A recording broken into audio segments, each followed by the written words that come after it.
$4,500. That is what the average American spends on a privacy fence that begins rotting within 15 years. 10 tall perennials can build a living privacy wall 6 to 8 feet high in a single 90-day season for under $200, and unlike wood, it comes back stronger every spring. The question is, which species actually deliver that kind of height that fast? Sticker shock hits fast when the fence quote lands. $4,500 for a strip of wood that promises privacy, but only until rot, warping, or termites start the countdown to replacement. That is the average, 15 years of shelter, then another check to the installer. For many homeowners, the math simply does not add up. The backyard needs a barrier, but the wallet says otherwise. Margaret, a retired teacher in the Midwest, faced that exact dilemma.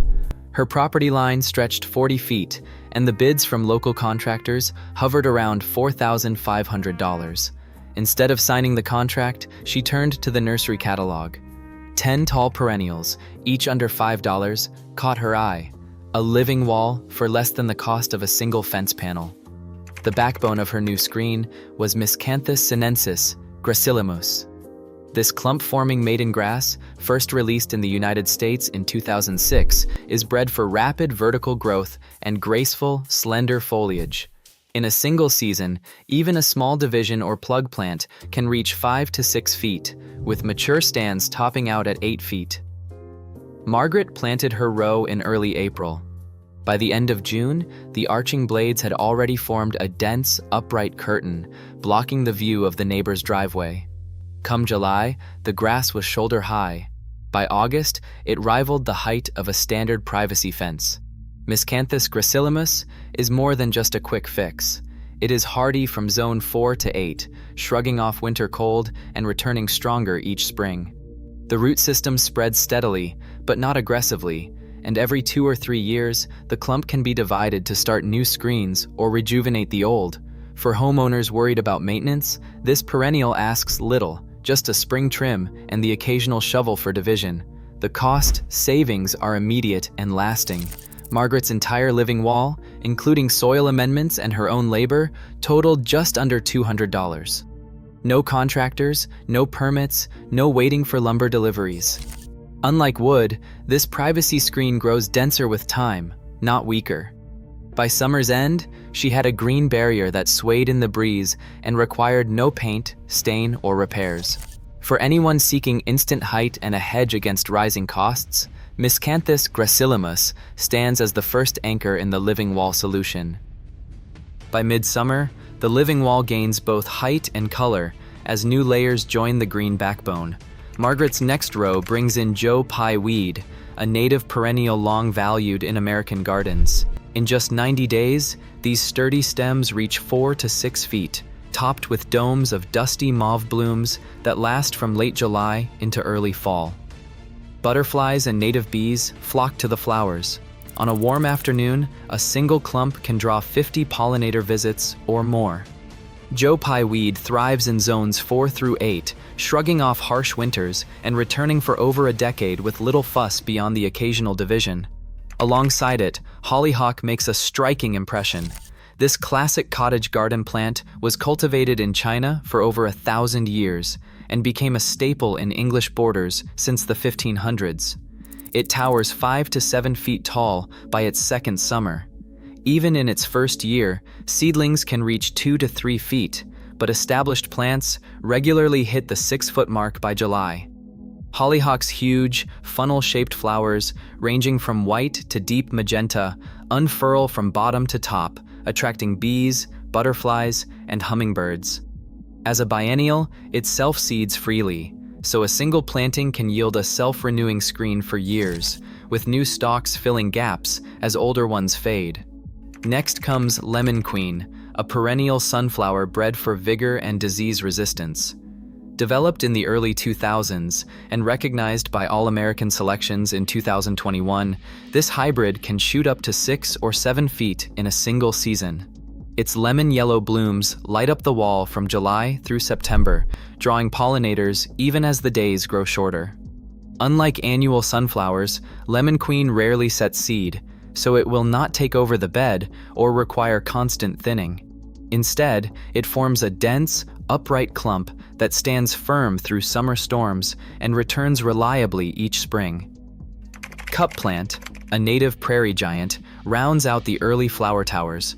Noted by explorers along the Missouri River in the early 19th century, cup plant can reach 10 feet in rich soil, though 6 to 8 feet is typical in most gardens.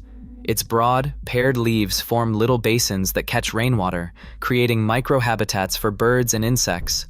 By August, the plant erupts in golden yellow blooms that persist into October. Cup plant spreads by both seed and rhizome, and its late-season seeds are a favorite for finches and small mammals, adding wildlife value to its screening power. With these 4 perennials layered behind the maiden grass, Margaret's living wall thickens and brightens as summer unfolds. Each species brings a unique combination of height, color, and habitat, ensuring the privacy screen is not just functional, but alive with movement and seasonal change.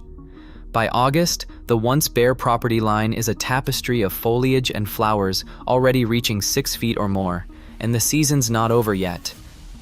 Plume poppy, Macleia cordata, brings instant density to a living privacy wall. Introduced to European gardens from China in 1895, this perennial is known for its bold, blue-green leaves and upright stems that reach 6 to 8 feet by late summer. Margaret chose plume poppy for its sheer speed. By July, the stand forms a thick, silvery green barrier that rivals the coverage of a solid fence. But this vigor comes with a warning. Plume poppy spreads aggressively by underground rhizomes. Without a physical root barrier, it can invade beds and crowd out neighboring perennials. Margaret installed an 18-inch deep root barrier at planting, using heavy landscape edging to confine the clump.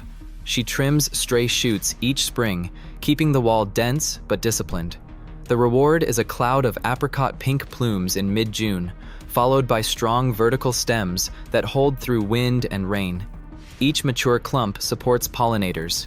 Bees and butterflies visit the airy flowers for nectar, adding ecological value to the screen.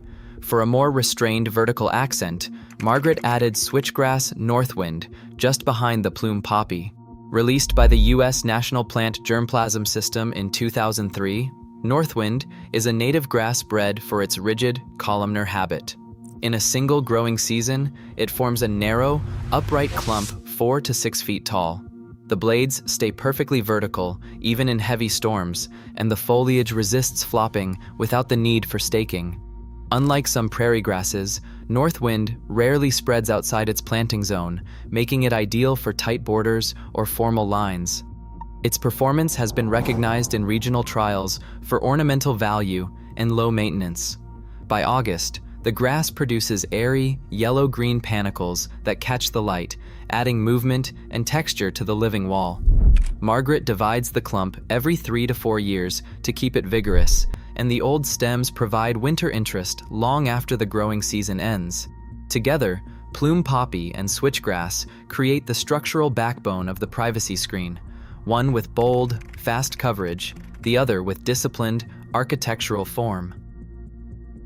When autumn's first chill arrives, a trio of perennials carries the garden's living wall through the final act. Hardy hibiscus, bred from native wetland species and a fixture in American gardens since the 1850s, rises 6 to 8 feet in a single season. Its glossy leaves and broad blooms, 4 to 8 inches across, draw hummingbirds and large bees deep into September. Even in soggy or shaded corners, hibiscus stands tall, its sturdy stems holding firm against early frost. Echinacea magnus surges at midsummer, reaching 5 or 6 feet in zones 4 through 9. Each plant attracts 40 to 60 bee visits a day, anchoring nectar for native pollinators and butterflies. The upright stems resist flopping, and the spent seed heads linger through winter, feeding goldfinches and giving structure to the dormant wall. Modest self-seeding ensures renewal without crowding. As most blooms fade, Tartarian Aster jindai takes the stage. Introduced from Japan in 1957, it climbs to 4 or 5 feet by October, erupting in lavender blue clusters that attract bees and migrating butterflies. A mature stand supports more than 24 pollinator species and keeps the screen dense until hard frost. For those navigating HOA restrictions, Gloria's record stands as proof. In Zone 7, she documented 30 pollinator species on her perennial wall, submitted a plan with a site map and maintenance outline, and received approval after the standard 30-day review. Dr. Linda Hartman, plant ecologist, confirms 3 species and a clear plan meet most HOA rules. The path is straightforward: research, propose, and let the wall thrive.